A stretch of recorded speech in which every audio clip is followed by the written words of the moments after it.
Estudo sistematizado da doutrina espírita. Programa Fundamental. Módulo 3. Deus. Roteiro 4. A providência divina. Objetivos específicos. Conceituar providência divina. Explicar como se realiza a ação providencial de Deus para com as criaturas. Conteúdo básico. A providência é a solicitude de Deus para com as suas criaturas. Ele está em toda parte, tudo vê, a tudo preside, mesmo as coisas mais mínimas. É nisto que consiste a ação providencial. Allan Kardec, A Gênese. Capítulo 2, item 20. Para estender a sua solicitude a todas as criaturas, não precisa Deus lançar o olhar do alto da imensidade. As nossas preces, para que Ele as ouça, não precisam transpor o espaço, nem ser ditas com voz retumbante, pois que, estando de contínuo ao nosso lado, os nossos pensamentos repercutem nele. Os nossos pensamentos são como os sons de um sino, que fazem vibrar todas as moléculas do ar ambiente. Allan Kardec, A Gênese. Capítulo 2, item 24. Sugestões didáticas. Introdução. Citar os objetivos da aula. Mostrar em transparências, ou cartaz, os versículos 19 a 21 e 25 a 31 do capítulo 6 de Mateus. Veja anexo.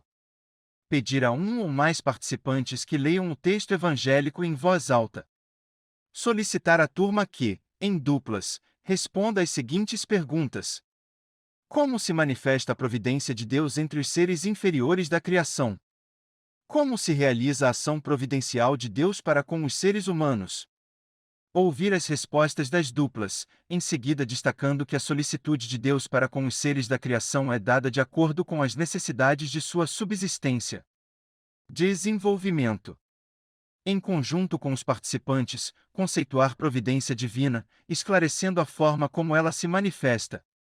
Pedir a um ou outro participante que relatem uma experiência que fique demonstrada a ação providencial de Deus. Conclusão.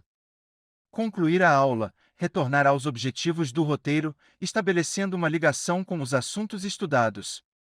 A avaliação. O estudo será considerado satisfatório se os participantes souberem conceituar providência divina e explicar a ação providencial de Deus para com as criaturas. Técnica, estudo em duplas, exposição, trabalho em plenária. Recurso, cartaz em transparência, texto evangélico.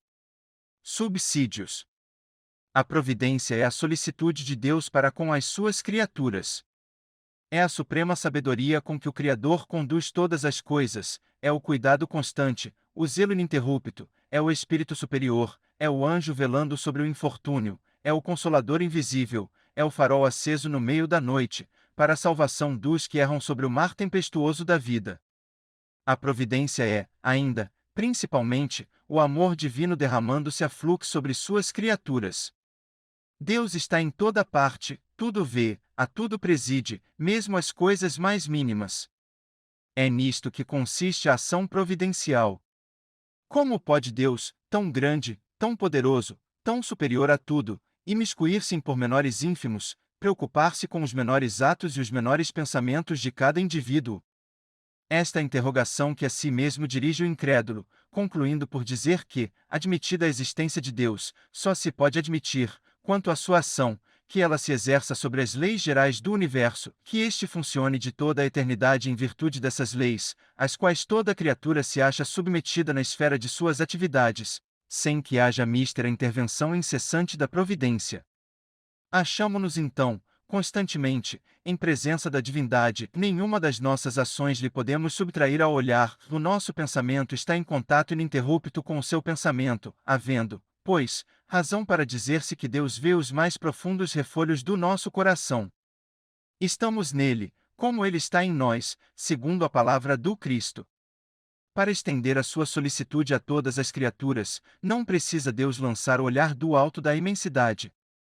As nossas preces, para que ele as ouça, não precisam transpor o espaço, nem ser ditas com voz retumbante, pois que, estando de contínuo ao nosso lado, os nossos pensamentos repercutem nele.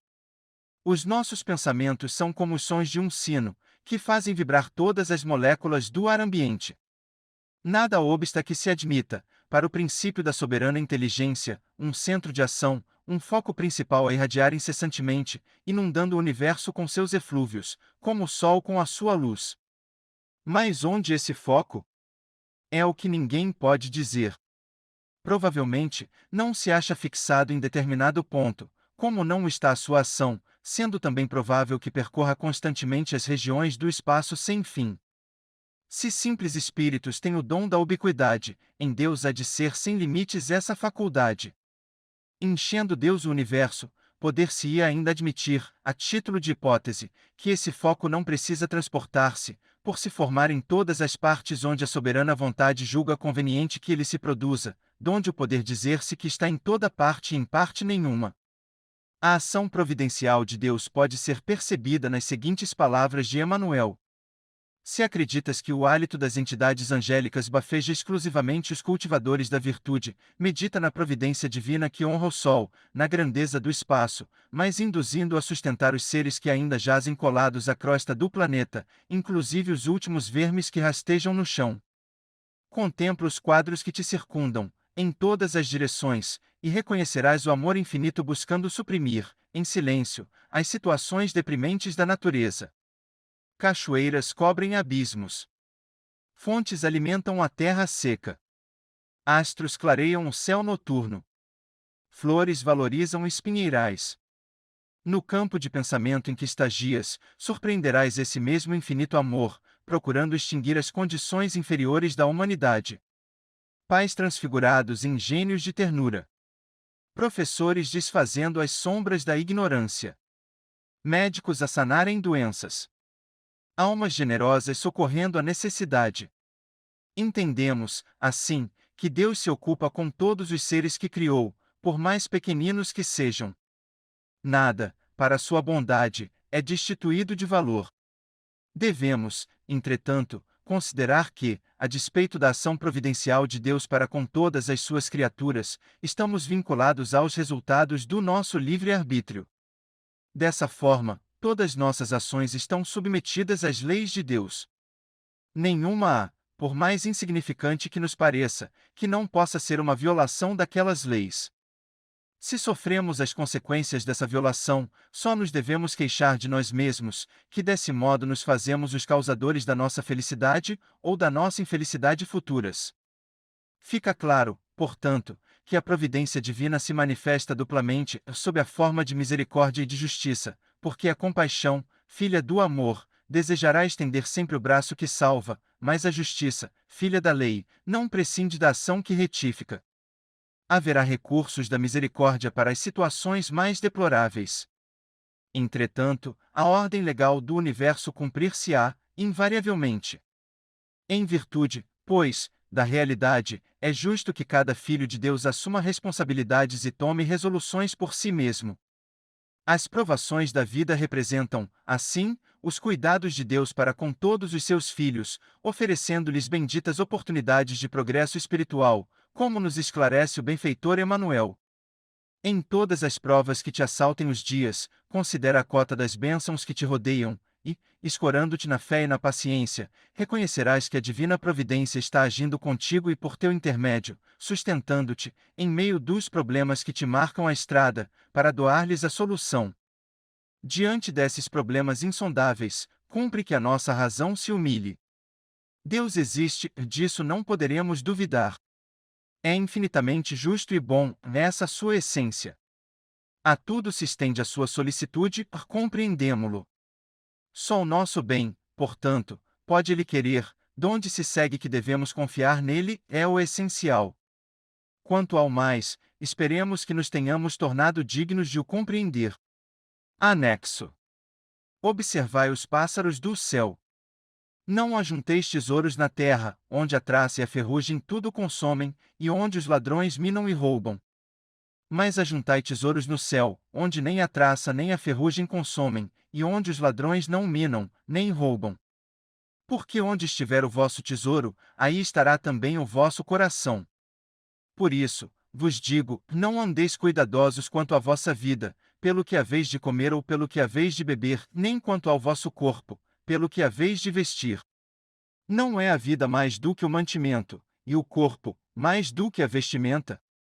Olhai para as aves do céu, que não semeiam, nem cegam, nem ajuntam em celeiros, e vosso Pai Celestial as alimenta. Não tendes vós muito mais valor do que elas? E qual de vós poderá, com todos os seus cuidados, acrescentar um côvado à sua estatura? E, quanto ao vestuário, por que andais solícitos? Olhai para os lírios do campo, como eles crescem, não trabalham, nem fiam. E eu vos digo que nem mesmo Salomão, em toda a sua glória, se vestiu como qualquer deles. Pois, se Deus assim veste a erva do campo, que hoje existe e amanhã é lançada no forno, não vos vestirá muito mais a vós, homens de pequena fé? Não andeis, pois, inquietos, dizendo: que comeremos ou que beberemos ou com que nos vestiremos? Porque todas essas coisas os gentios procuram. De certo, vosso Pai Celestial bem sabe que necessitais de todas essas coisas, mas buscai primeiro o reino de Deus, e a sua justiça, e todas essas coisas vos serão acrescentadas. Não vos inquieteis, pois, pelo dia de amanhã, porque o dia de amanhã cuidará de si mesmo. Basta a cada dia o seu mal. Referência bibliográfica.